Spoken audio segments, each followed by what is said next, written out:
Yo, what's poppin', everybody? Knowledge That Kills, episode 12. I'm your host, Killshot. Got a very special guest joining us. Goes by the name of Teezio. But before we get into that, we're giving away a baby audio plugin suite. If you want to win, make sure you pay attention to the interview tonight. Make sure you also head over to Instagram. Follow me, follow Teezio, you follow Baby Audio. As long as you meet all those requirements, you'll be able to win. Shout out to our new sponsor we have, Break Room Audio, author Wes Martin. Supplied us with some copies of Mix With Your Ears, Not Your Eyes. Wonderful new book designed to help with frequency training of your ears. I'm going to run y'all a little promo so you can get a sneak peek of what you can. Audio engineers mixing for music, podcasts, or film. Never before has there been so many plugins for mixing audio, most of which have hypnotizing graphics that can distract us from what really matters the most.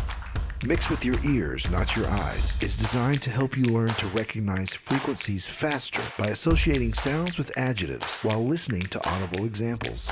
These audio examples can be accessed by QR codes that are found in every chapter of the book that instantly take you to the audio example, allowing you to hear what the lesson is, whether film trailers, instruments, mixes, and more.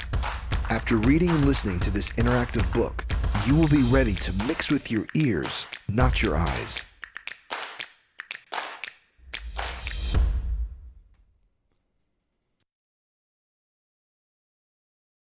And with no further ado, let's welcome our special guest.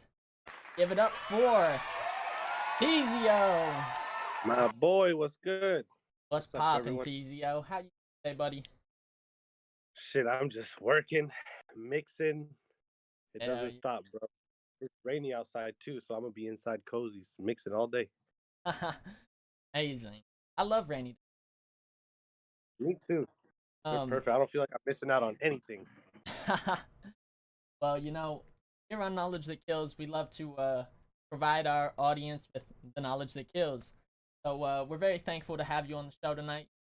One of the top audio engineers in the world, worked on some of the biggest records, continue innovating, creating new ways for audio engineers to level up their process. I want to get into walk us through what got you started as an audio engineer. A musician first? Were you heavily inspired by music? Like, what's the process behind? Yeah, I definitely started as a musician when I was like 11. Um, and my dad was really into music, and he bought me a bass and just tried to get me into music. So I started playing, and like growing up in 2001 all the way through like 2005, a lot of the music was like kind of like borderline like pop rock and stuff like that. So I started like getting into bands and stuff like that. And by the time I got to high school, there was this project that every senior had to do where it was basically like a career project to show like what you wanted to do with your career. And so it was like mandatory you do this. So that kind of got me into being like, okay, I play bass and I play in a band, but like really ultimately, like what's the goal? Is it to be in a band? Is it to be in music in some fashion? You know what I mean? And I think I started to kind of read, and the internet back then wasn't like it is now. When I started to try to figure out like what are the other options as a person who works in music. And this is like 2005, 2006. And I remember the music store owner that my dad was buying all this gear from. He was like, "Well, you could be, a recording engineer, a mixing engineer, a manager, a studio owner, all these things." And I kind of, the engineering one was the one that kind of got me because um, engineers, especially back then, some of them were like they're producer engineers and stuff like that. So I get into wanting to do this recording engineer thing, and I start writing this paper. And part of it is that I have to do an internship. So I interned at this label called YMA Records in Burbank, California, when I was 16. And some of the bands they had signed there was From First to Last, which is Sunny, which is Skrillex. So he was basically like in a death metal band at the time, Wow. signed to this label called YMA, and I'm an intern there, sending mail out, receiving mail, going and getting food, coffee, just all the bullshit. And at the same time, there was an artist also named Sarah Bareilles signed, who has that "Not Gonna Write You a Love Song" record, and that song at the time was a big hit. So I was interning at this label, still going to high school, 16 years old. Um, and yeah, so that's kind of what got me into it. And after that, I went to LA recording school. And 3 months into recording school, when I was 18, I had been networking. Facebook was kind of like the place where like you had your profile, your pictures of everything you're doing. Like there was no Instagram back then. So on Facebook, I was meeting people, meeting studio owners, all these people, and I met this lady who wanted to open up a studio, and she was kind of like really new to it, and she just saw that I was going to audio engineering school, so she's like, "Hey, do you want to come work for me?" So when I go over to meet this lady, she's like has a lot of money, and she like pays artists to come to her house and perform. So she would pay like Juicy J and 36 Mafia and them literally to come to her house and perform. And I ended Wow. up meeting yeah, I ended up meeting this musician. His name was KT, and he was one of the guys who played on the record that won the Oscar, Hustle and Flow, from 3-6. And he's like, "Look, you're an engineer," and I was like, "Yeah, I'm in school, but yeah, I'm an engineer." He's like, "Man, I got this guy who needs a new engineer. He just got rid of his engineer. He wants someone fresh and brand new." So I was like, "Okay, what's his name?" He's like, "Oh, it's Jordan." I was like, "Cool." So then I go to Jordan's house, and it's Juicy J. But Wow. the funny part is that like literally I called him. That's what I called him for the rest of the time that I've known him, is Jordan, because that's how I was introduced to him. And I didn't really come from hip hop. Like in high school, I didn't listen to hip hop. You know what I mean? Like I think the earliest memory of like listening to hip hop was a friend sneaking and buying the Eminem album when it came out so we could hear all the bad words on it. Wow. That's But yeah, so that was kind of the start, that how I got into engineering. And then once I got with Juicy and in school, obviously things kind of took off from there, and I started engineering full time.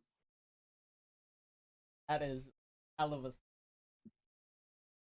I'm curious. You're doing engineering the LA record. Talk to us. What what role that played? Your ability to learn a lot with LA recording.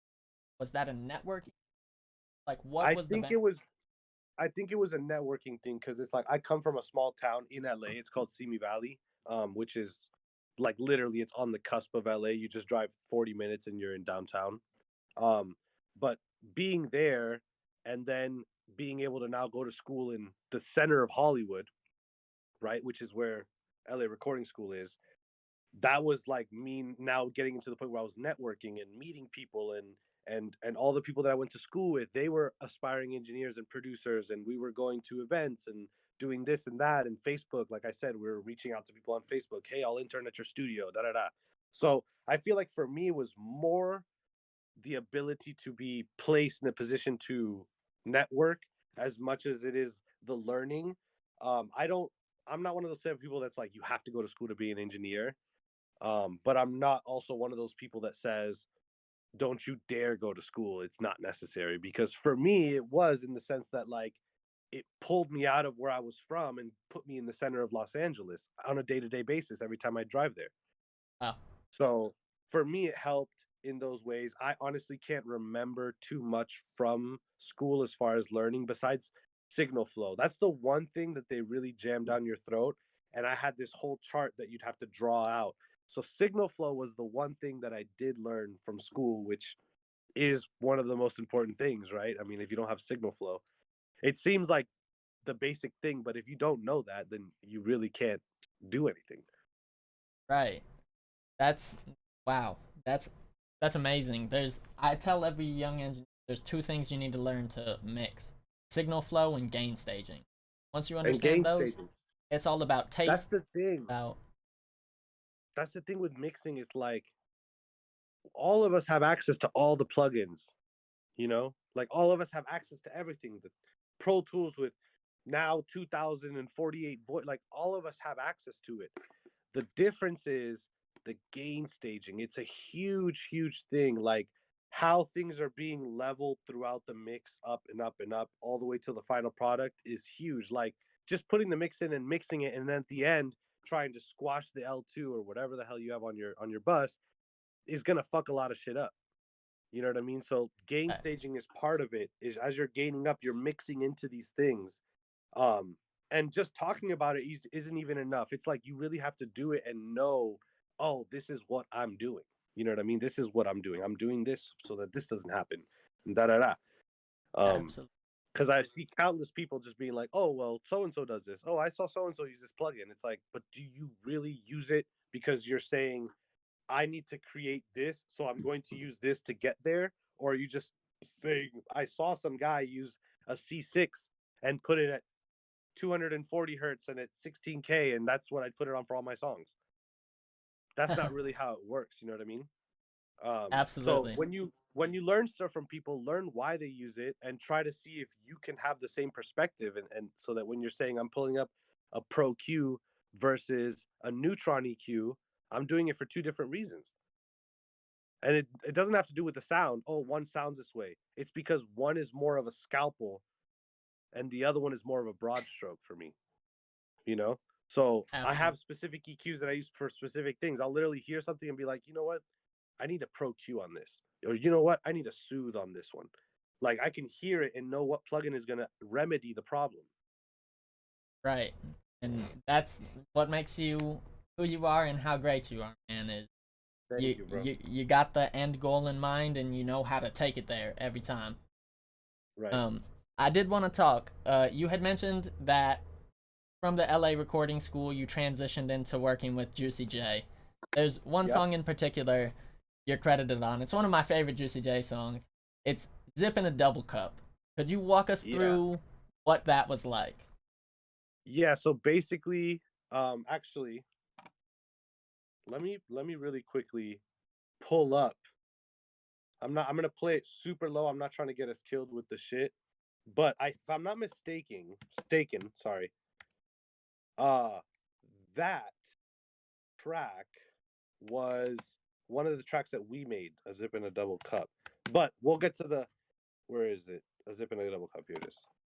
You know what? It's a DJ. Hold on.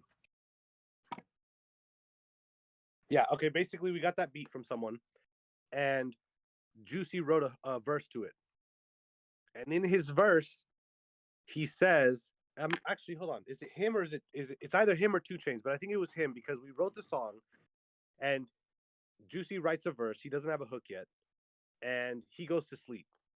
So Juicy would always go to sleep like kind of early, earlier than I would. So he goes to sleep, and at the time we're living in Memphis. So in Memphis, the way we were kind of set up is like it's a lot more dangerous than LA. So his room had like multiple locks. Like he was just like, because it's dangerous out there. So everything was super locked up. So when I went to go, so he goes to bed and then I go and I start chopping up this part and I make a hook out of it, a zip in a double cup. I'm getting high as fuck. I'm getting high as fuck. I'm getting high as fuck. So I chop it all up and then I have like this moment where I'm like, oh my God, this is crazy. So I run to Juicy's room and I'm banging on the door like, bro, get up. You have to hear this. This man thinks like something bad's happening because I'm banging on his fucking door in the middle of the night. So he gets out of bed and he's like, what the fuck? Gun in hand, like ready to go. Like, what's going on? I'm like, you have to hear this hook. I'm like, I almost died trying to play in this hook. So play him the hook. He's like, this is crazy. Like, what the fuck? You need to do this more often. Um, and so then we're in LA after that, and we have the song, and his name was Titty Boy at the time, which is 2 Chainz, but literally his name was Titty Boy. And I'll never forget, he walked in with the long dreads and a fucking Louis Vuitton backpack. That's like, it's like the one image I remember. We were at a studio called Wyman Records here in Burbank, California. Actually, a friend of mine, Tip Wyman, owns the studio. Which the way I met Tip was through Juicy. But he comes in, he does a verse on it, and literally we put it on a mixtape with I forget the DJ name, but now it's been so long, it's been taken from by hundreds of DJs. Like there's a DJ Tyga, which I don't know who that is has it on his album on Tidal. But that song is so old, it's literally been taken. Oh no, I found the actual album. Blue Dream and Lean was the mixtape. Look at that, 2011. So this is one of the last things that I did with Juicy. Crazy. It's crazy looking at this because it brought up so many like memories and shit of shit that I did. Like, because all these mixtapes, like Juicy would just do mixtapes. There was no albums back then. Like, you weren't doing an album unless you were like a really, really big artist. Everyone was on the mixtape game. It was like what SoundCloud was for a minute, but for without sound, without the internet, right? So Right. literally, we would make these mixtapes. I would go to this place in Memphis and get like 2,000 of the CDs printed, and then we'd go on tour. And at the live shows, I'd stand on stage and just throw the CDs out to the crowd.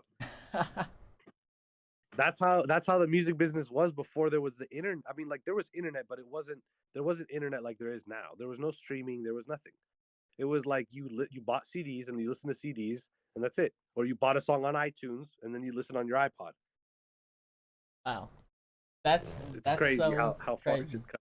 I feel old just talking about how we used to like do music. Like I remember I used to go to my girl just went to my wife just went to Office Depot the other day. And she's like, it looks so sad in there. Who goes there anymore? And I was like, dude, we used to go to Office Depot 3 times a week to buy stacks of CDs. Because every time you did a song, you had to bounce it, put it on a CD, give it right on the thing, Juicy J, zip on a double cup, one. And then they'd rock with that CD until they came back to the studio and they listened to, or they added something to it. And then I'd make another CD, version two. You know what I mean? Everything was CD based. Wow. It's So fucking weird even thinking about that shit. that's a major transition in probably how your job works as well, but in the music industry in general. Could you maybe talk to us about like how you've had to adapt to new ways, new things that have come up technology wise? Um, I would say part of it, which is weird to even talk about, is the quality of stuff because back then we were putting waves on CDs and you were listening to it in 16-bit 16-bit what's it called 44 1. So the quality has definitely changed because of streaming. To be honest, a lot of the stuff that I was doing in the music business pre the internet, I'll say, pre-streaming, um, wasn't professional based like it is now. Like now I'm on the phone with Columbia, with Sony, with Universal. Back then it would never that would never kind of happen. It was just kind of like, we were gonna like with the Juicy J stuff, he was independent. So all the stuff we did, we just put it out ourselves through his distro, you know? So I personally didn't see the evolution from the label side of the engineers and stuff like that as far as like even payment, because you got to think about it. You go from selling CDs to streaming, people aren't getting paid the same. You know what I mean? So that I never had to go through that adjustment. I would say that professionally I came up in this era, but my whole upbringing through Juicy and all that stuff was done in the pre-era. It's kind of a weird thing because I think of it as two different worlds. The fact that I haven't even touched a CD in 10 plus years is like crazy. Like it's everything changed. Sure, for sure. Um, talk talk to us a little bit about when it does make the change. You move from working with Juicy J and 3 6 Mafia over to working with Chris Brown next. No, no, no, no. So Chris just came 6 years ago. I would say after I left Juicy in 2011. Um, and I basically thought my life was over. Like I was no longer working for a major artist. fully, like where I was literally living at his house, type of working for somebody. Wow. And I was just independent, like free sessions. Oh, this little artist over here who's working, this producer, they need an engineer. Okay, I'm gonna go over there and cut. Oh, this writer's working with this semi big producer, but they can't pay. But fuck it, I'll go engineer it. You know what I mean? Like I was doing a ton of that until finally I got in with Busta. I was with Busta for a while. Out here, I was his LA engineer, and then I ended up traveling with him a couple times as well. Then when I lived in New York, I was his engineer. After that, I was working with Fergie for a while. In between, there's a bunch of stuff, Boys to Men, little things, but I'm talking like solid like pieces of career moments were like that. And then I did Scarface's album, which was a whole like 6 months of work, and then Fergie and Boys to Men and stuff like that. Um, Finally get to Chris out of nowhere. I was working on a project with Josh Goodwin where he was mixing the records and I was the recording engineer and I was the one giving him the files. So I'd go over to the studio and I was dropping off the files and smoking and chilling, and we kind of developed a relationship. Like we were cool and shit.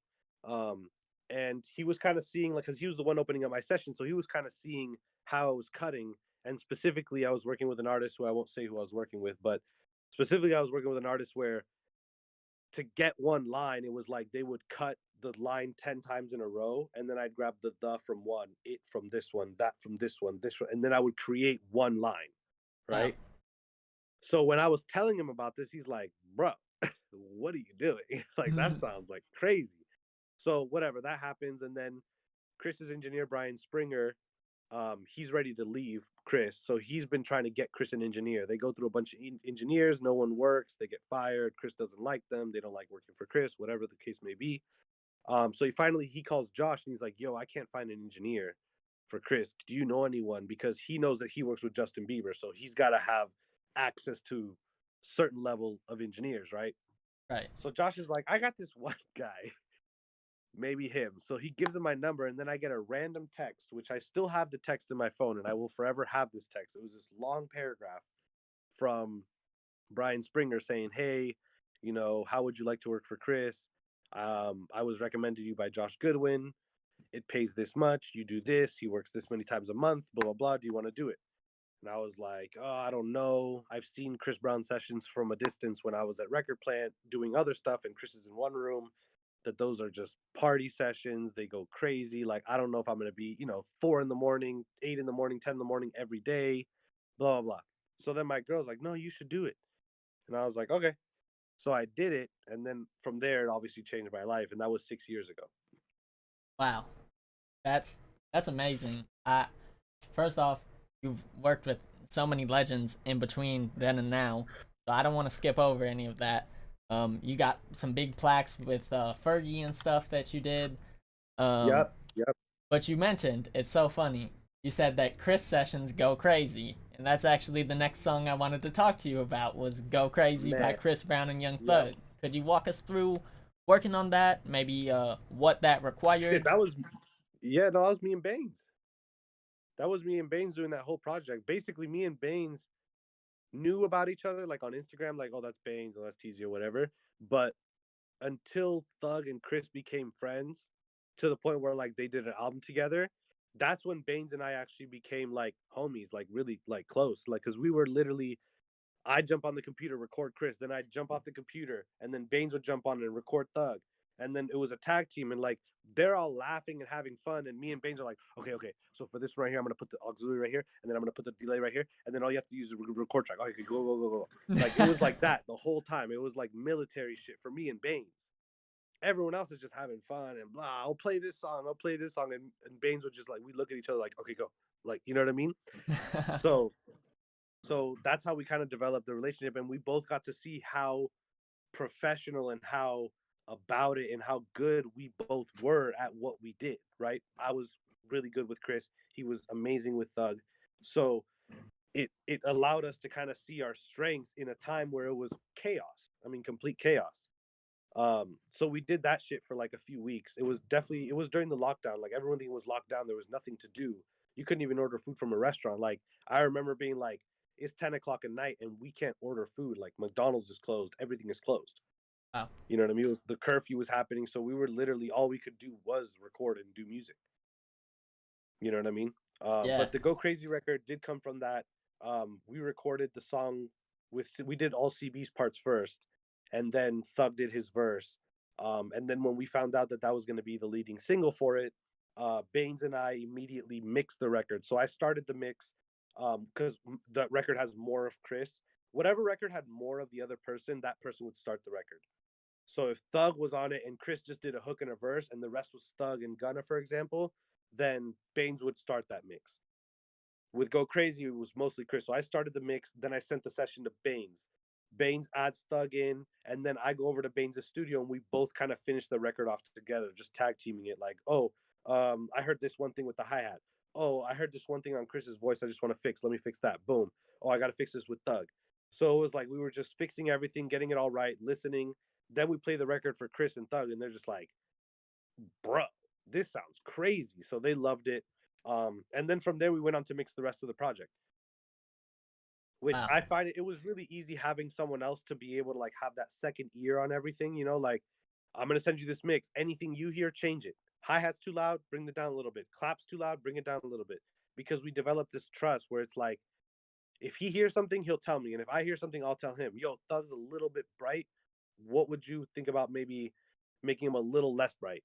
You know what I mean? Oh, let me try that. Boom, we try it. Okay, yeah, no, that sounds good, but cut the difference in half. Go back up a little bit. You know what I mean? So it was always, and having that is so amazing. Like, because it's, as an engineer, I don't know if you know. I mean, I'm sure you go through this, but like, and I'm sure everyone in here goes through this. But as you're mixing a record, you're like, wow, it sounds good. And then when you want to play for someone else, you're nervous. Like, what if they don't think it sounds good, right? Certainly. So as an engineer who works by themselves, but if you have a partner in it, like I had Baines, anything that I felt like I was unsure about, he would handle on his end and vice versa. So if he was unsure about something, is the bass too loud? No, I heard it in the Tesla. Shit's on fire. We're good.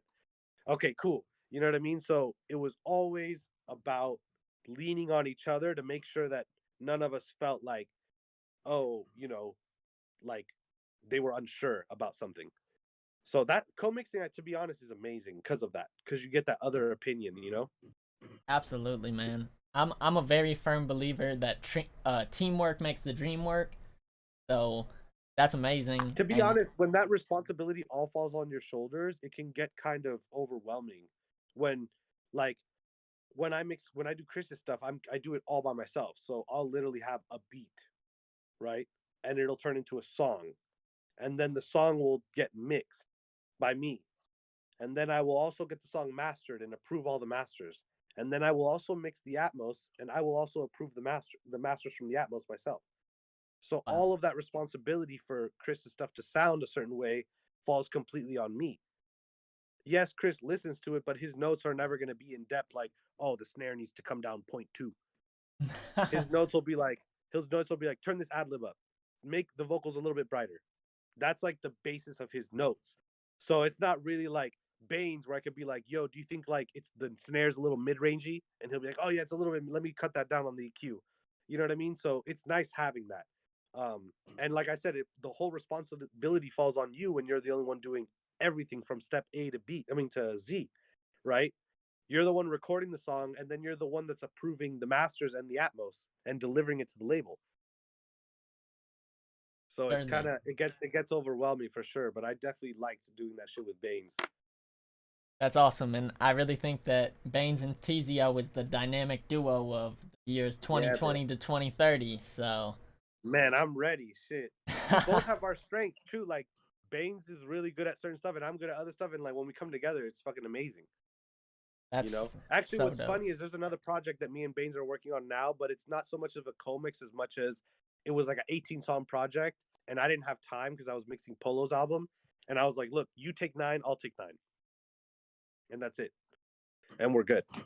Wow. Because it wasn't one of those projects where I could put a bunch of time into, even just going to a studio and shit. So I was like, look, you handle these, I'll handle these. And the people actually ended up loving Baines' mixes because, to be honest, the style of music that it was very aggressive, fat, hip, like really aggressive, like kind of screamo hip hop type shit.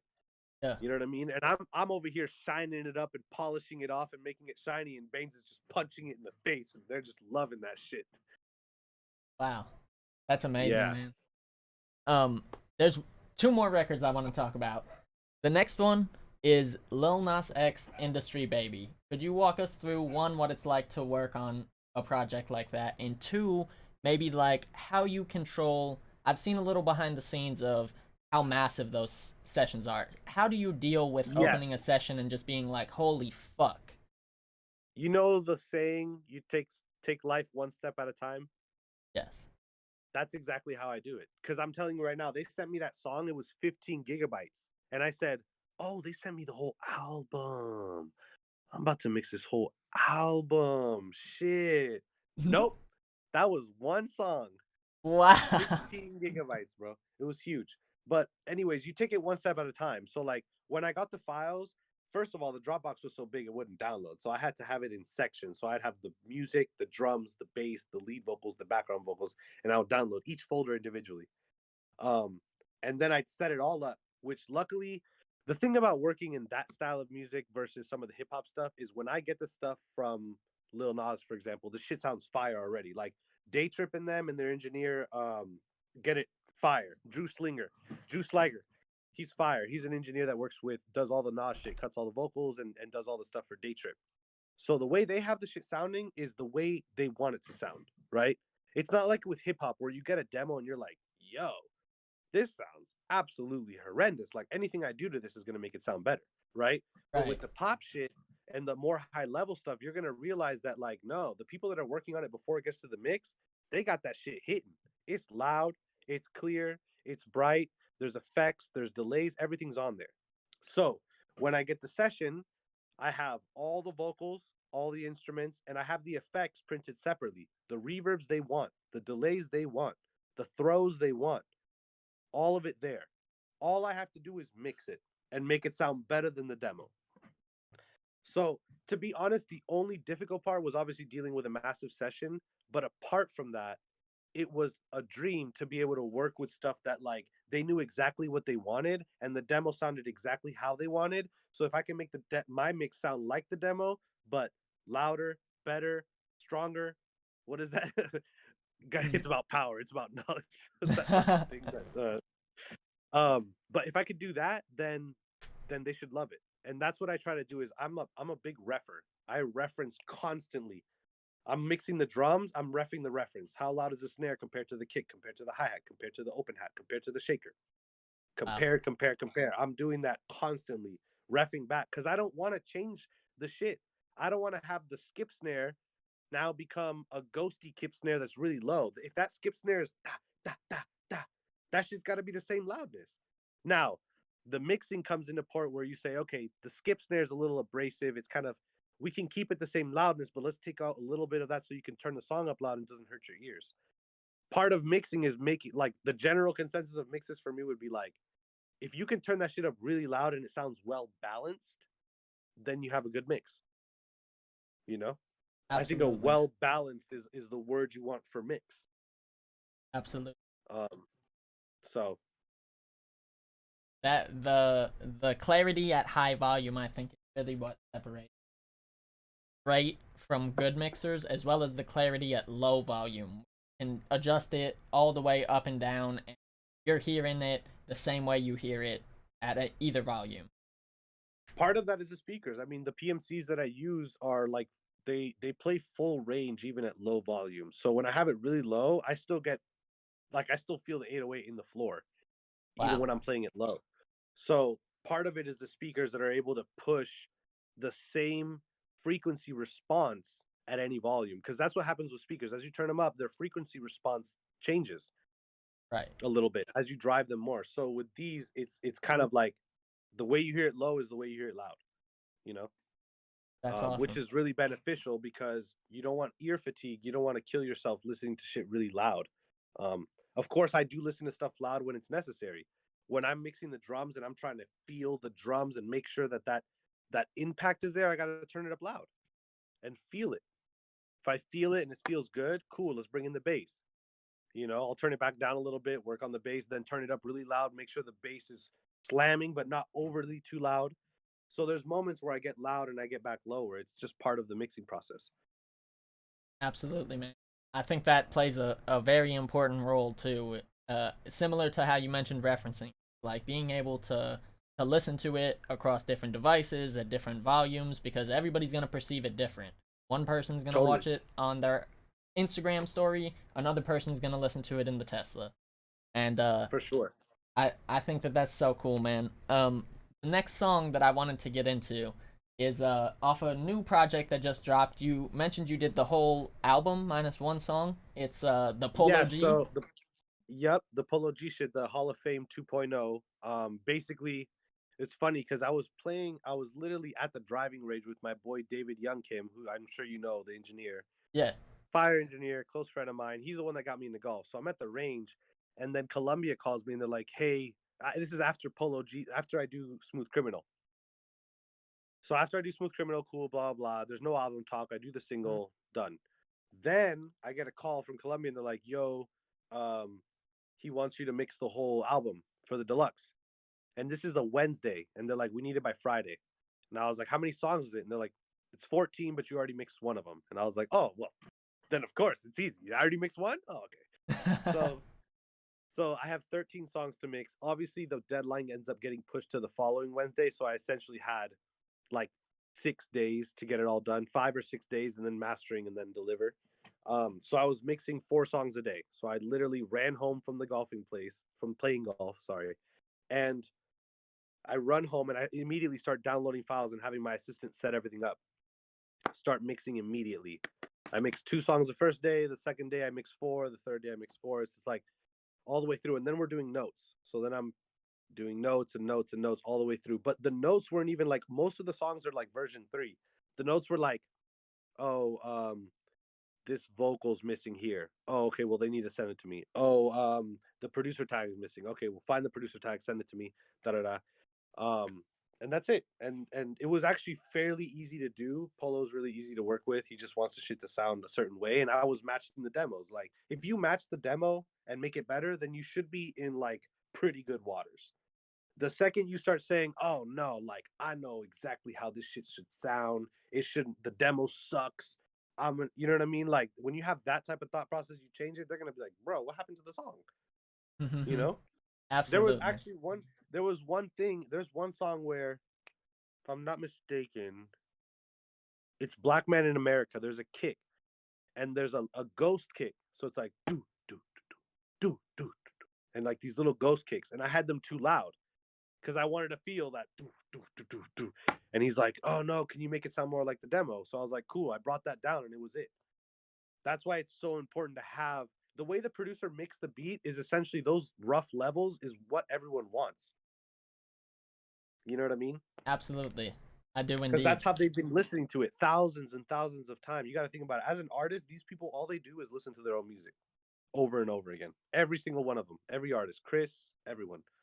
They just listen to their own music. So they're hearing it constantly over in the car, in the studio, over in this studio, on a fucking Bluetooth speaker. So they know exactly what it's supposed to sound like. Right. So keeping it to the demo is like chef's kiss if you can do that. Because That it's what they want, bro. demoitis is a motherfucker. I Every now and then you get someone who's like, look, do your thing, man. I trust you. Do your thing. And then you might divert, but you're still going to reference the demo to say, oh, how long is this? How loud is this string compared to this pad? If the string is now 10 dBs louder than it was in the demo, of course it's going to be weird. Like they're going to be like, doesn't sound the same. So referencing is key. I don't even know how, I can't say it enough. All I do is reference. You got to. super important, man. Probably the most important. Yeah, reference, gain staging, all that. You had mentioned the first song you did was Smooth Criminal, aka Bad Man. Tonight Yes. we're breaking it down. You ready to hop into the Pro Tools session? Let's jump it. I got the Oh session up. yeah. If you're in the audience right now, make sure you pay attention because you're about to get the sauce. Damn, son. In 3, 2, 1. Boom.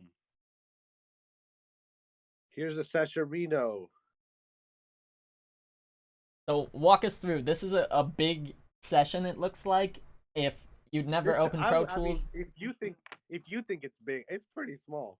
Eh, it's big looking to somebody who hasn't ever worked in Pro Tools. Feel me? Yes, definitely. So Definitely. walk us through, if they're not here or understanding what's going on, you could explain where to start us and just kind of break it down. Yeah. So basically, all. Do you want me to start with like the instruments and stuff like that? Yeah, that would be fine. What do- Also your screen's doing something crazy right now. You see that? Yeah, I see it, but on my end it's fine. Is it the Um, quality? do me a favor, move your window off to the side and bring it right back and see if it fixes it. Let me see where that video ninja shit is. There we go. We're done. We're back. All right, so cool. All right, so we're back. I personally don't ever. I don't know if anyone knows this, but this page, the mix page, I don't ever use that. Look at it. In fact, sometimes I accidentally hit Apple W instead of Apple E, and it closes my edit window and it shows me the mix window, and I go, "Oh my god, what the fuck is that?" So I don't ever use the mix window. Wow. So yeah, perfect. 1 second, sorry. All right, so what's it called? Okay. So what are we starting at with the kick? Sure. All right, cool. So I'll break down. This is the drums. Oh, did it happen again? I guess so. Somebody in the I'm pulling it comments back up. said maybe try force quitting your Finder or force relaunching it. That will fix. Okay, let me quit Google Chrome. And then let me pull up Google Chrome and go to history and go back to this. Share your screen. Screen to share. Did it work? Yep, we're back. All right, we're back. So Excellent. before this craps out again, this is the kick, the snare, the hi-hats, two percussive things, a reverse cymbal, and a cymbal. So those are all going to my drum bus. And I basically have a drum bus here, if you can see it. So that drum bus feeds my summing mixer. So it goes outputs 9 and 10 into the summing mixer. Okay. You see that? Yep. And so that's where all the drums go. And those drums then go to the summing mixer, which then gets returned on the output of the summing mixer back to my print track. So I have the kicks, the snares on the kick. Let's see what I did. Little Pro Q, just a little dip here, a little bit of compression with the neutron. And then I had a little bit of multi-banding happening here with the offset down at 1.9. So that was kind of me just getting the kick kind of just in there tight. Again, everything I'm doing as I'm hearing it, I'm thinking, okay, what plugin can I use? What should I use for this? Sometimes I just use a simple thing because it's not so much about the sound as about just removing something, from a frequency out. Right.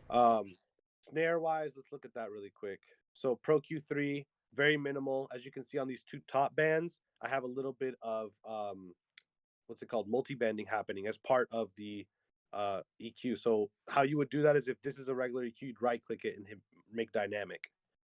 And so you pretty much have an MB inside of your Pro Q3. So that was part of what I was doing on the snare, a little bit of soothe, and then a little C2 compression after that.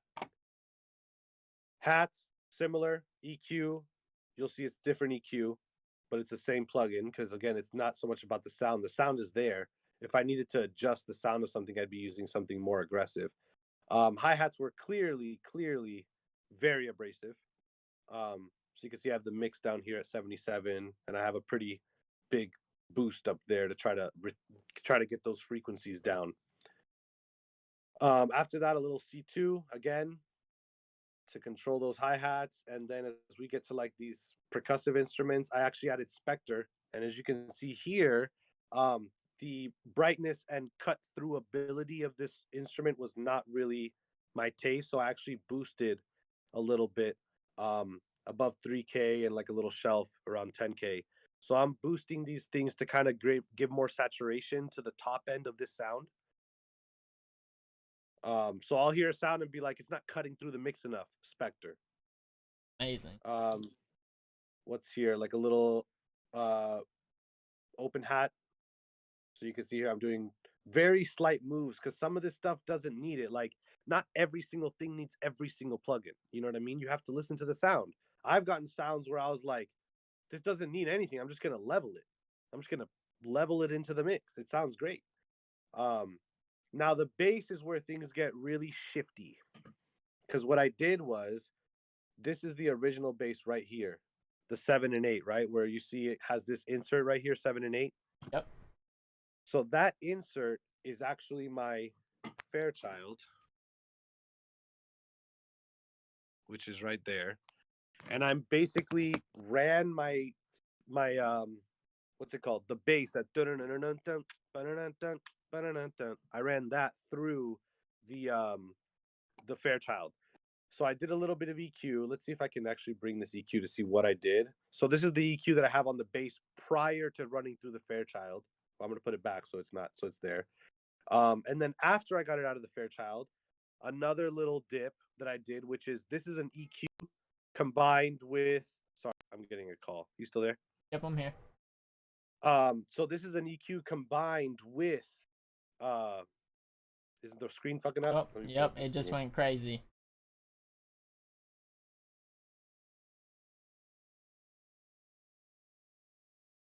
Is it working? No, maybe just move it around real quick and we'll. There we go. It's There back. we go. Yeah. All right. So back to the bass. So this is after I've hit the Fairchild. I have this little EQ happening, a little MV2, which just brings the lower frequencies closer to the higher frequencies and vice versa. And then a little neutron compression, which is just gonna squeeze everything and kind of hold it in there. That bass I have running up to my bass bus. So anything that's bass, a lot of times in a song, you don't just have one bass. Sometimes you have an 808, and then you also have a pad, and then you also have a live bass somewhere, right? So all those basses go to my bass bus, which I have this McDSP plugin in called the Moo Limiter, which is super good for making shit extra fat and saturated. So part of it is that as part of the sound. I don't even think I did anything on this.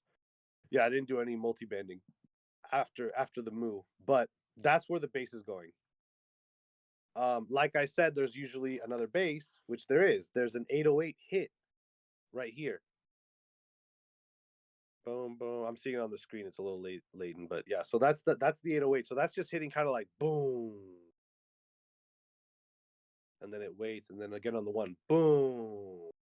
So on that little lo-fi with distortion, a little MV2. The screen went a little crazy on. Hold on.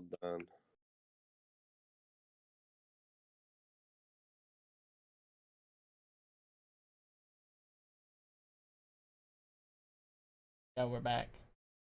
All right, so this 808 right here, running it through some lo-fi, MV2, and then a little R comp. So a lot of times it's like, oh, why'd you put an R comp? Because I didn't like. What am I supposed to use? A fucking an Acoustica bait like plug in on every single channel because it says Acoustica. It's like some stuff is cool. Like all I needed was a little tiny tightness. Like you're just holding the baby. That's all I needed. So you can see the ratio is pretty low. I'm gonna mute the sound so it doesn't play, but I'm gonna press plays. I mean, sorry, not. See how much compression I'm getting? Yep. Barely any. So that's just a little thing to tighten up that low 808 so it didn't also budge into like the other bass, which is happening here. Going down from that, there was a pad in which, what's it called? This is what happened. The producer originally sent me this, okay? Yeah. Which two sounds combined in one. Can you see? It's two sounds combined in one. Yeah, we can see Then it. there was an issue where, what happened? We can see it. Okay. Some of the screen's going crazy, but I think it's okay. Yeah. Nah, you just can't see it though.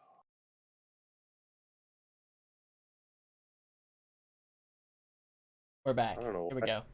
Maybe just move that window down into like the bottom corner or something. Like keep it open, but move it to the bottom. Yeah. All right, cool. So that sound was the one I originally got.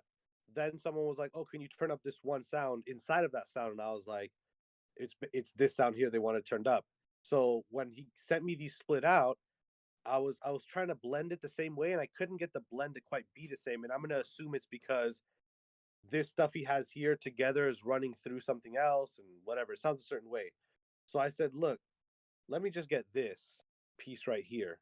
And all I did was add this to what I had. So essentially, this sound that's playing here is already in here. But by adding it on top of it, it just makes it louder.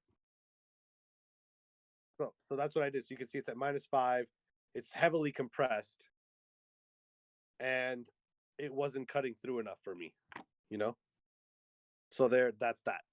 Um, Getting down to these stabs, boop, boop, boop. CLA3, which I needed something aggressive. When I want like an aggressive compression that it's not like a FET, it's more like a 2B type of compression, boom, CLA. The woo, there's like this woo in there, threw the doubler on there and threw it on the sides and took the center out, make it nice and wide. Um, Over here on this little baby woo, whatever this is called, I think I named these. So when I name tracks, I just name them by what I think the sound is. So if it's like a wah, I'll just be like, it's a little baby wah. You know what I mean? Whatever the fuck it is. So on this, again with the compression, hold on, you'll be able to see in a second. This I use this. I don't know if you've ever seen this Super from V8. Baby Audio, Yep. and that's where the video was going the whole time. Thank you, everyone. Bye. So so I use this. I love the Baby Audio stuff, by the way. And I use this to kind of give it like this ethereal type of shit. So I pressed the magic button and I turned the heat up and I left the wash down. And I pressed the magic button and it was just magic. So that was good. After that, some C2 for a little compression. And then the ROM reverb. I love this reverb. It's just a big ethereal reverb that I use. And that's that. Then there was this sound right here. What's this? It's nothing. It's like a meow. So I didn't want it, and it already had effects on it, reverb, delay. So all I did was EQ it a little bit, take some of the bad frequencies out, and a little compression. Oh, let's do it again. Let's do it again. Hold Hey, on. somebody said press option. They said press option command escape and open up your force quit window. Oh, it's back. Yep. All I did was like triple click the Google app at the bottom, and it came back. Nice. Perfect. Specifically for this song, I think because there was like 3 people that mixed this song, me, Fabian, and Ali. And by the end of it, they were like, I had mixed the whole record. Ali, everyone mixed it. And then they were like, "Yo, we love your version, but can you use?" Well, this doesn't really matter because we're on the vocals. I'm going to tell you right now that I didn't do anything to them besides a little compression because they were like, "Oh, can we just use Fabian's vocals though?" Because we were on a timeline. Like it wasn't like even a notes thing. It was like the record had to be turned in tonight, and there's a bunch of adjustments that needed to happen to the vocals. So they were like, "Can you use Fabian?" So I was like, "Cool." So Fabian sent his dirty and clean. He already had the song clean and dirty and everything. So they sent me his clean and dirty. I threw it in the session and literally put it together and just bounced it like this. Wow. So that and all that was leveling it. Like as you can see in the session, when Fabian sent it to me, right? All I did as with the raw file was bring it down 3 dBs and add a little bit of compression. That's it. I didn't want to touch anything. I didn't want to like, oh, did you EQ the vocal different? Nope. That shit is exactly the way you said you wanted it to sound. It's exactly the way it sounds in the song now. And part of that is part of being an engineer is saying, look, this is not my record. I know I want it to sound a certain way, but at the end of the very day, it's about what you want, right? Like if you want the vocals to be hella bright because that's how you like your vocals, I may not work with you again, but I'll do it. You know what I mean? So this is not the case. I'm just saying as a general example, if someone were to be like, oh, I like, my vocal to be really, really loud. I'm like, well, I don't want to be a part of those records because personally, I think that the vocal's too loud. You know? Right. So everyone has their way that they want their shit to sound, and it's no disrespect because guess what? It's art. You can't tell someone that a painting and another painting are ugly and this painting's pretty, and someone else can tell you the exact opposite. You know? Absolutely. It's kind of like an objective thing, and mixing is really people liking your taste. They say, okay, I like how he makes things sound, so I'm going to use him. You know what I mean? For sure. That's So that's a huge one. Wow. Um, I think that's all of the session to run through. yeah, no, there's a Did, bunch of other like bullshit stuff, but these are like every time I got one session and the files weren't arranged correctly, so then they sent me a different session, so I just left everything in the bottom. But the so session is pretty small, and I would say this is one of the bigger sessions in terms of like there's a lot more sounds in this session than there usually is. I see. Could you Yeah. walk us through what kind of master bus processing you were doing, or is that all out of the box? Like, how does that work? Yeah, so that's actually out of the box and in the box as well, but it's really the summing happening in the summing mixer, and then that summing is returning into Pro Tools. And then I just have a limiter. There's a couple things I have. I have like the Ruby and shit like that, which I'm getting the actual VT5. The Ruby plugin there's a real version of that as hardware. So I'm actually getting that soon. I'm on the waiting list right now. Um, so once I get that, the Ruby will no longer be on my master and the VT5 will be on the master. And then Oh, I use, you know what BX is from Plugin Alliance? yep. So I use BX on the master to kind of just go through and find those frequencies that you just want to overall dead and the whole sound is one. And I'll use that, and then I'll have like a little bit of the what's it called, the Shadow Hills master bus thing. Yeah. Light squeeze, very light, gentle, and then Oxford limiter, and that's it. Amazing. I But love the Oxford limiter. That's my favorite yeah, it's limiter. fire, and I'm sure a lot of people use it. Like a lot of people might be like, "Oh, I use that stuff on my shit too." But the other half of it is gain staging. That's one thing that you can't even. It's not something you even say. It's like, okay, I'm mixing this song, right? And as I'm listening and I'm mixing, I'm gain staging it. But that gain staging process that I did might change a little bit for this song because this song doesn't have an 808 or doesn't have a kick. So if I don't have a kick, I'm no longer worried if I drive this song too hard, that kick is going to kill the limiter.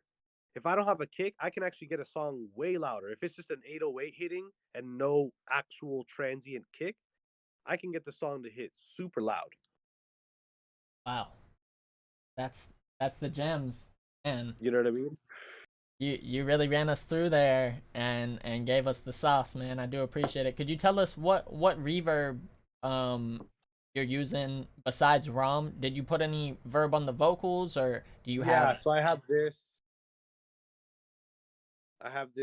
Seventh Heaven and the Valhalla specifically on these two songs that I'm on this song that I'm using. I have a bunch of little verbs here, like I have this sunset verb and I have the intense verb and I have the rom verb and I have the capital verb. I have a lot of verbs in the session, but like it's a fucking Polo G song. How many verbs do I need? It's like there's a lead vocal. You know what I mean? right? Um, but with a Chris song, for example, I might use the capital verb for an instrument, and I might use the rom verb for an ad lib, and then I might use the Seventh Heaven for the main lead, you know, and then I'll have some backgrounds, and I'll send that to Seventh Heaven and Valhalla. I love blending EQs, a little bit of Valhalla, a little bit of Seventh Heaven. Those blends are blends you're never gonna get again because you're not. Every song is different, so I put a little bit of this, a little bit of that. I just do it to taste, to ear, And after that, I cannot recreate that reverb blend again because it's in that song only. I'd have to go and like see how much I'm sending to each one type of thing to create that blend again. But Absolutely, that's the man. beauty. I love that about music. It's because it doesn't feel like it's so static.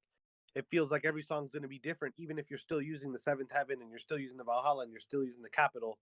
You know, That's it's all good. that's the gems, man, for real. Um, we have a lot of questions in the Let's audience jump right into now. the questions. Let's hop into it. Everybody, Yep. now's your time. Start asking away. We are in the Q&A. In the Q&A. I'm gonna go back real quick because we had some questions early on I wanted to grab for you. Um, somebody said you work with Juicy J. That's my favorite artist. His engineer choices never miss. Um, another person says, when working with Baines, what are your strengths and what are his strengths? That's a great question. I would consider myself more of like a polished mix guy. Like I like my shit to be super clean and bright and clear versus Baines is more of like His stuff has a little more saturation and aggression, which is perfect for like the thug stuff and the gunna stuff and the YSL shit. But I'd say his strengths are getting shit to like give you that face, like damn. Versus my shit's like, oh, that's clean. You know what I mean? It's like two different worlds. Absolutely. And I love that when we come together, it's like the perfect blend because I'll clean shit up and then he'll make sure that it has that saturation, that drive. That's awesome. That's a And he very has a good. hell of a lot more outboard equipment than I do. Oh yeah, we toured his studio and we got to see all of it last episode. So Yep. let's see. Our next question says, "What's your favorite piece of outboard gear?" Right now, it's the Dumbledore, I call it. My Fairchild. I actually put a little sticker, not a sticker, but like one of those label makers, and it says Dumbledore on it because that shit is literally like my magic piece. Like I run all my lead vocals through it now. That's amazing. Super Yep. cool. Fish Jackson asks, "What is a good converter you would recommend?" I mean, personally, I like the Link stuff. It's really transparent. Um, I've used the Hilo, which is by Lynx, and then I got the Aurora, which is right behind me. Yeah. So that's the Aurora right there, and then I have the McDSP on right there. Sorry, 1 second. And then I have the computer, and I have the amp. This is an amp for those little speakers right there. Nice. Are those Oratones? No, they're called CK speakers. Basically, there's this guy here in the valley who like I call them miniature baby tiny Augsburgers. The reason why I call them like that is because the way they're built and the way the cone is in it, the cone is like if you took a cone from like an Augsburger and you did a Honey I Shrunk the Kids. It's the same thing. It has the little foam around it with the little Allen wrench key. Okay, like I'll show you. It's literally here. I'll turn on some lights so you can see this shit through the camera. But if you look at the speaker, Wow. you see how they look like real Augsburgers Yeah. with the little nuts on them and everything. It's like a baby tiny version of them. I don't really use them that much. I'll use them if like I want a reference on a different piece really quick. But I'll go to the car too, car or the Apple headphones. That's fire. Yep. Our next question is, what's been your favorite trick for widening, especially on the horns of Industry Baby? I think what I did on that stuff, a couple cool ways to make things feel wider without putting like an actual widener on there is to put make another track like you're sending to a delay, but that delay make it like 30-second notes, so it's very, very, very fast. Put it on ping pong and make the feedback low. And as it's playing, you'll hear the ping pong going back and forth. And what you want to do is blend that down and EQ it so it doesn't sound like if it's bat bat bat, it doesn't do that. It goes bat. You know what I mean? Like you filter it off and put it to the sides, and on that same thing, put some verb on it just to wash it out a little bit, so you don't feel the that that that that that. You feel more of a wash in the back. And if you kind of blend that, it'll slightly make things feel a little wider without doing something like a doubler, which I love using the doubler as well. But the doubler isn't it for everything. You know what I mean? Sometimes you have a guitar that if you put the doubler directly on the guitar, for example, you'll create some weird things because the doubler, the way it's working is it's pitching things slightly to make it sound like it's different. You know what I mean? Right. So doing it in certain times is good and certain times it's not, and you want to go to other type of tricks. Absolutely. Very cool. Very cool. That's a gem right there. Fish Jackson asks, most annoying frequency you wish didn't exist? 4K. 4K. I'm with you there. That's a great question.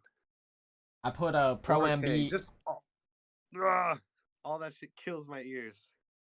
I'll be smashing it with Pro MB on like 42 4K, just smash Yeah, that. but it's also about listening. Like sometimes it's not 4K. Sometimes it's like 38, or like it just depends. It's all around the same area, between 3 and 5,000. It's always there. You know, the keys of songs change things. You know, they make them a little bit different. So Absolutely, man. Let's see. Our next question is, what are records you grew up with that defined how you mix today? it's weird to it's weird to think about that because it's weird because I don't the way I consumed music. I feel like since I started doing music, like when I first started listening to music and not being into music at all, it was just what my dad listened to. So just Queen, fucking Led Zeppelin, Pink Floyd, all that stuff. I didn't actually get into the other stuff until I got to Juicy J. Mm, Um, and once I got there, that's when I started to think about what I wanted stuff to sound like because it was current music. You can't mix records like Led Zeppelin. You know what I right. mean? That just wouldn't even make sense. Like the shit sounded a certain way. Stuff's not that loud anymore. Stuff's not that bright. I mean, stuff is way louder than that, way brighter than that now. It's a hell of a lot different than it was. So I wouldn't say I took inspiration on mixing as much as I did falling in love with music from that stuff. And the inspiration came from music came for once I started working with Juicy J and I was listening to other stuff and hearing shit that other people did. One of them was the A Milli song from Lil Wayne with Fabian. You know what I mean? Yeah. So, and it's funny because now I can call Fabian like, yo, what's up, bro? Like, like we're cool and shit like that, and we've worked on stuff together. So I think inspiration came from the other records that were happening around us. So as Juicy's working, Lil Wayne drops an album, Eminem dropped the album. I was listening to that stuff and saying, I want to make, I want to be like this shit soon. I want to be the mixer. Right now, I'm the recording engineer. So I think a lot of the inspiration came not as a child from mixing. It came more from once I was doing it where I wanted to take it. Because in the beginning, I wasn't thinking, I'm going to do this to be a mixer. I was just like, I'm going to be a recording engineer. That's fucking awesome. And that's kind of where my mind stopped until I started realizing, like, yo, if I can mix these records, then it's a whole nother ballgame. Facts, man. Wow, super cool. That's really awesome. Um, DJ Umair asks us, "What's your favorite free plugin?"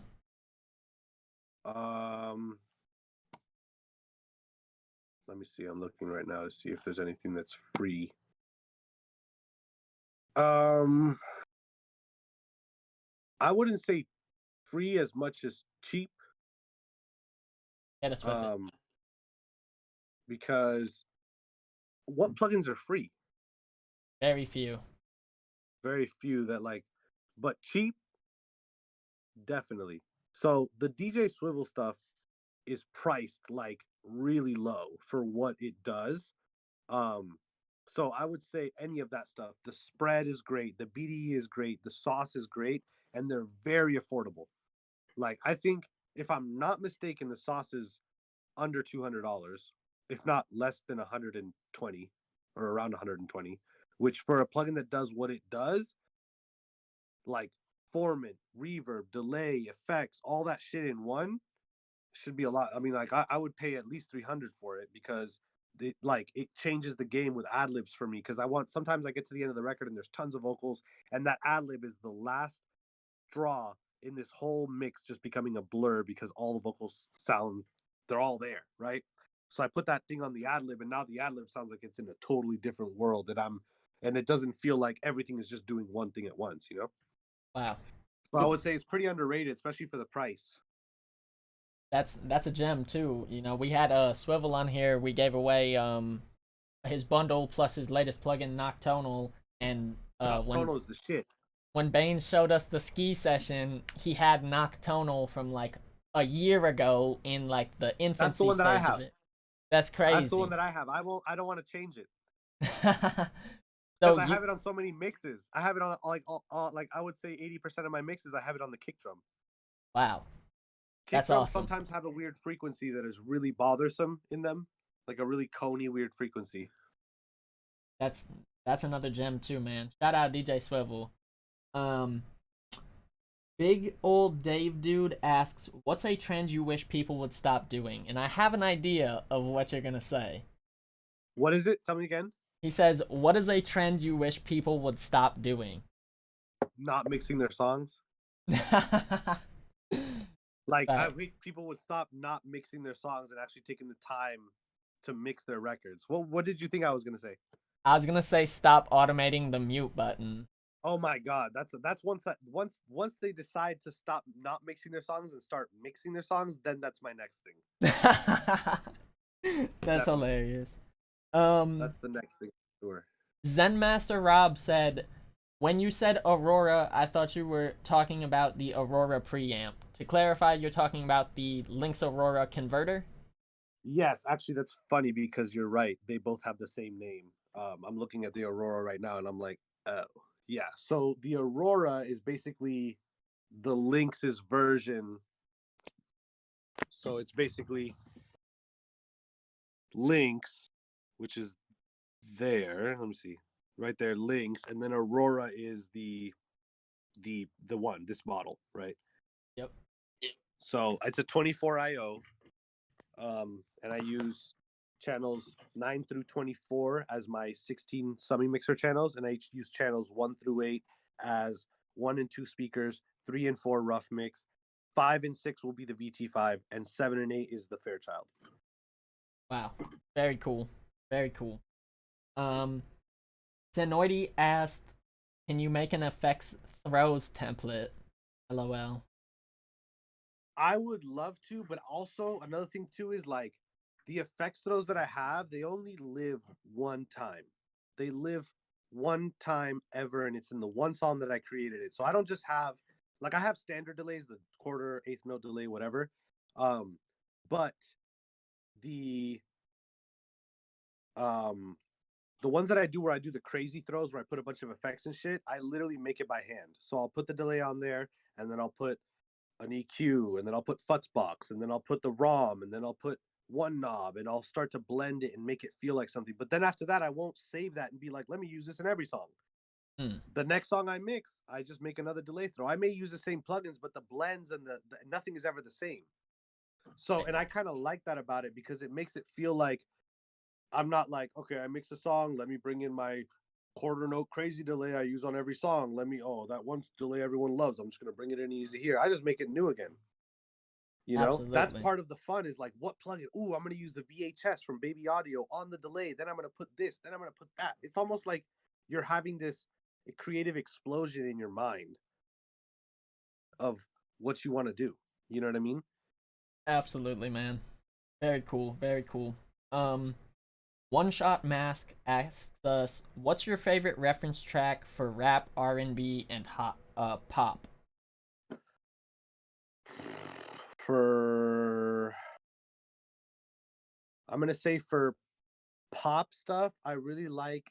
There's a song called Takiti from that Josh Goodwin did for um one of the Spanish guys. I think it was Bad Bunny, but the song's called Takiti or something like that. That Josh makes, and that one is a great reference for vocals. How the vocal needs to sit, the clarity of it, the compression, everything. It's a great, amazing uh reference for sure. Um, as far as hip hop, I love referencing Baines' stuff because I know that if I can come close to how bassy and big they sound, then I'm in the clear. You know what I mean? Hmm. So I'll definitely reference Baines' stuff all the time, and like he knows that. It's just like we all reference each other's shit. Like it's cool. Like yo, are my vocals bright enough? Cool. It's not like I'm. You know what I mean? It's just referencing. So, Surely. but doing is a whole nother part. So I'll reference Bane stuff. I'll reference other mixers and shit too. People that I know, like, yo, let me hear how you have your shit here. Oh, okay, cool. Yeah, okay. I'm in the goal zone. Okay, we're good. You know, Surely. part of it. Very cool. Um, Somebody says Teezio has so many tricks in his bag, it's wild. Um, Man, I just make them up too, like as I go. our next question is, label you think would be easiest to approach for freelance work or network building, such as Empire? Question mark. Empire could be a place to start, but to be honest, I would start like even smaller than that. You know, I would start on some smaller stuff just because Empire and them, as far as engineering, from what I know, because they're a distribution company, I know they have a studio, right? I know they have a studio and they do have writing sessions and stuff like that. Um, but as far as like, let's say you wanted to be the engineer for one of their artists, whoever it may be, um, you can't go to Lim like, hey, I want to be so and so's engineer. They're not gonna be like, oh yeah, let's call him and see if he needs an engineer. Hey, I got a guy here who says he wants to be your engineer. You know what I mean? It doesn't really work like that. Everything is by word of mouth. So what I would do is I would start just trying to get in the room, even if you're doing it for free. I had to do it for free all the time. Like I was literally, people started to just take advantage of it. Like, oh no, but if we get Teezio, he'll do it for free. You know, because he wants to be in the room. So sometimes you just got to get in and get that word of mouth going. Like when you go in the room and you kill the session and you did it for free, you really, really establish your value because you demonstrate that the money is not what's making you be good. You're good because you're fucking good. You know what I mean? And so that demonstrates a lot to people because the same people that you're demonstrating that you'll do shit for free wouldn't do shit for free. You know what I mean? Mm. So part of it, and I'm telling you now, I know it sucks to hear, but it's what I did for years. And I didn't do it for everything. It was like there was a writer who I knew that was in the room, possibly getting big placements. Oh, I'll come and cut your vocals. Let me come and cut your vocals. I'll come there. Oh, Brandy's gonna be there, and you're writing a song for her. His name was Lil Eddie. He was a writer. He would take me everywhere. He would never pay me, but he didn't have to because I learned so much. And the same people that he would take me to the studio with and be like, "Oh, this engineer is gonna cut my vocals," they wouldn't know that I wasn't getting paid. Only Lil Eddie knew I wasn't getting paid. So they were like, "Damn, this guy's good. Yo, how much do you cost if we want to like have you record us?" Oh man, it's this much. Oh man, that's cool. Yeah, let's do it. So the greatest opportunities in your career will come from the times where you were doing what you thought was wrong. Like, you know what I'm saying? Like, oh, I should be charging. I should be charging for my shit. No. My first plaque came from a song that I didn't get paid for the session. Wow. And that same song also got a Grammy nomination. And I still haven't gotten paid for the session, and I really don't care. Like it's not, you know what I mean? Because what came from that is more important than the money for that one day. You Absolutely, know? man. That's So that's really a gem. I'll tell you right now, greatest opportunities come from what you think is not, you know, that's what it is. That's I swear. I want to cue the burn burn burn burn burn because Yeah, man. gems gems. Um, our next question says, "What did you put on Gunna's vocal to make it sound crazy on Dollars on My Head?" Shit, I don't think I put anything crazy. Like I don't be doing shit like clarity. I know I had the Pro Q. I know I had the EQP1A boosting 10K probably 10, 11, 10 or 12. It has a 10 or 12. 1176 silver face from a UAD. I don't even think I was using a neutron EQ back when I did that. It was probably after that. It was probably like an MB, and then a de-esser and a fucking C2 compressor. Um, a lot of it went into the staging and how clear I was making things, and then the multi-banding kind of controlling that clarity a little bit so it wasn't abrasive. Um, and to be honest, like that's one mix that I like, but now I feel like obviously I could have mixed it way better. I mean, like, and that's the crazy thing about mixing is like I'm way better than I was 3 months ago today. And that's how it Absolutely. should be for every single person in here. You should be way better today than you were three months ago, 6 months ago, especially a year ago. You gotta listen to your mixes from a year ago and be like, oh hell no. Mute everything. Start over. That's what I do. I got Chris songs that I mixed from way last year, and I'm listening to them now like, oh fuck no, and I'm remixing them. Oh fuck, hold on.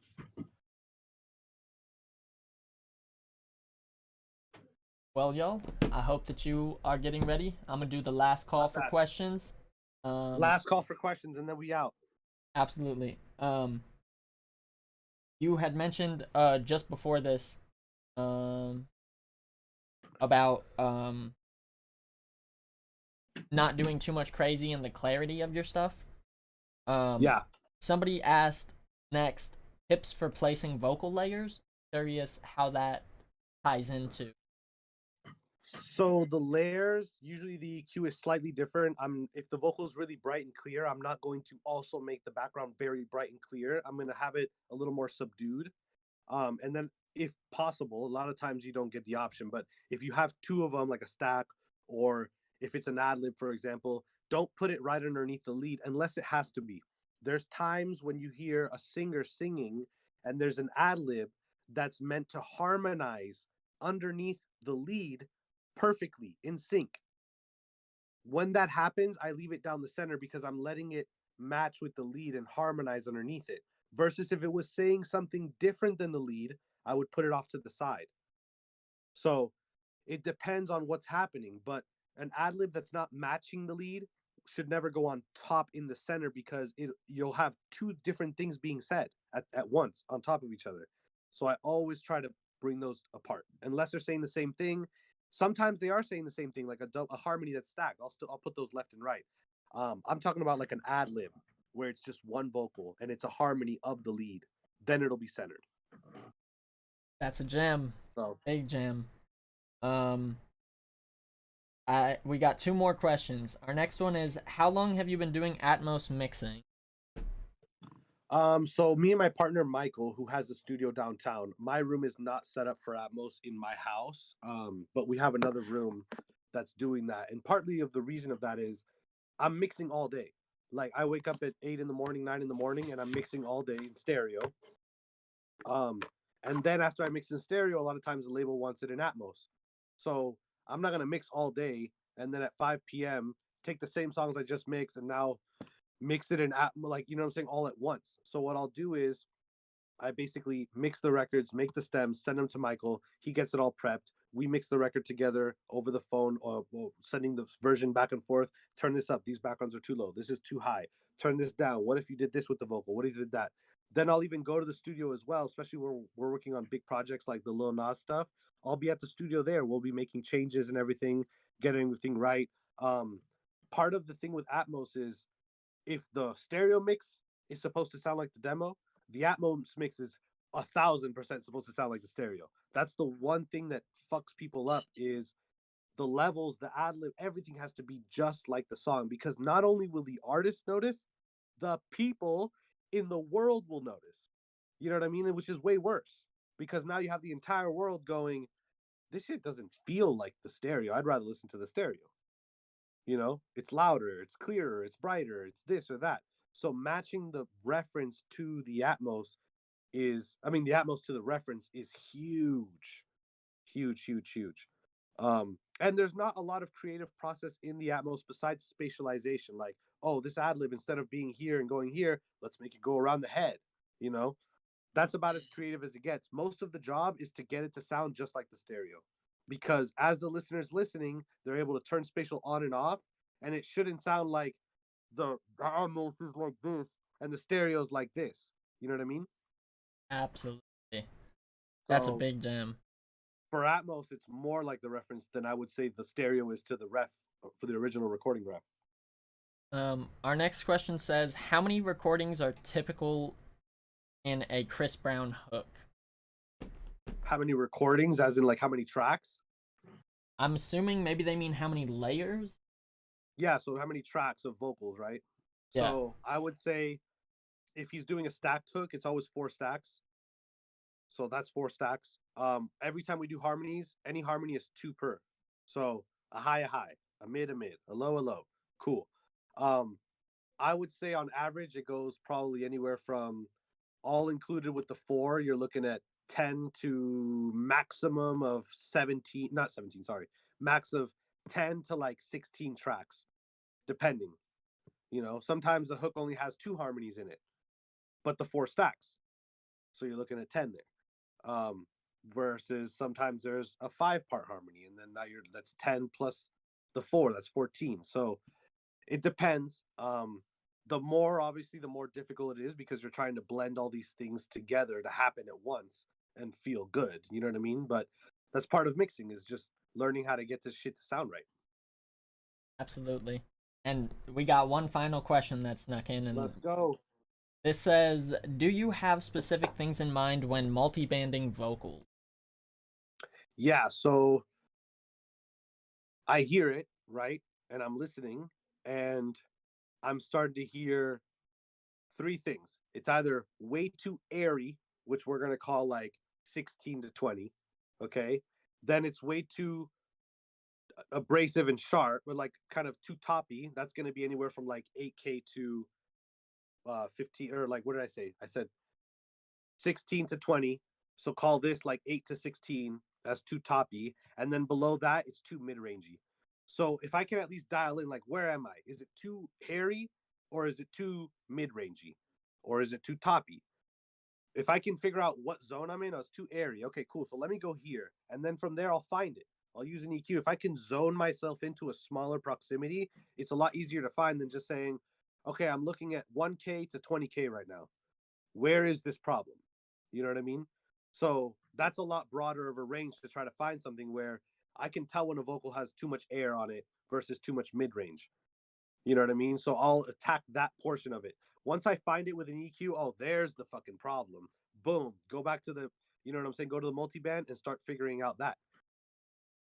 Absolutely. Sometimes I use two tools. I'll use the Pro Q to find the frequency. Oh, it's at 2.5. Boom. Inactivate that. Go to the multiband, find 2.5, and do it there. You know, it's like common sense. Like, okay, well, I can't necessarily do it with like a Sonic's multiband, maybe if I'm not boosting or whatever. So I'll use an EQ to do it, and then once I find the frequency, just take it off and go back. That's a gem. Yes, sir. I have one more. One more, and then we'll wrap it on up. This is my personal question for you. What is Let me know. your favorite strain of weed to smoke while you're in the studio? It's called Gorilla Glue number 4. Oh yeah, that's dope. Yes, it's my favorite weed to smoke. It makes me like super creative. And when I can find it, I'm like a kid in a candy store. Hell yeah. So it's one of my favorite strains to smoke when I'm in the studio. It's like the best. And most people, it's not a Zaza. It's not like a super exotic. It's actually an old strain. It's just something about it makes me go on a creative whirlwind. Hell yeah. I'm gonna bring you some Gorilla Glue number 4 when we kick it. Yes, sir. Yes, sir. Buddy. It's about that time, y'all. We're gonna get into the giveaway. In order to win this, you're gonna have needed to pay attention. Our first question is, what was the first studio Teezio had an internship at? First person in the comments is gonna win this baby audio suite. The clock is ticking.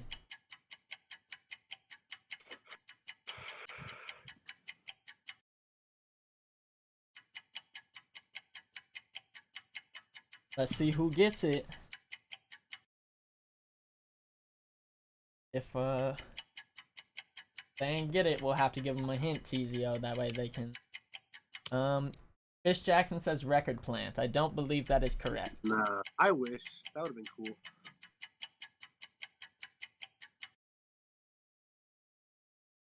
Alright, let's give him a hint, Teezio. What should we give him? Why? There's a famous song that's Conway. missing. I fucking wish, bro. Conway's my favorite studio in the world. There's a famous song. Huh? Somebody said, is it Juicy J's place? That's not the answer we're looking for. That's not it, but it's close. There we go. Zen Master Rob said YMA. Zen Master Rob got it. Ding, ding, ding, ding, ding. Ding, ding, ding, bing, bong. Zen Master Rob, shoot me a DM on Instagram. My Instagram is located right below me. I'm going to get you that baby audio suite. The second question. Oh. To win this amazing ear training book, Mixed with Your Ears, Not Your Eyes, is, what was the first Juicy J song Teezio worked on that we discussed in our stream? Clock's ticking. First one to answer is going to win these plugins. Or, I'm sorry, this book.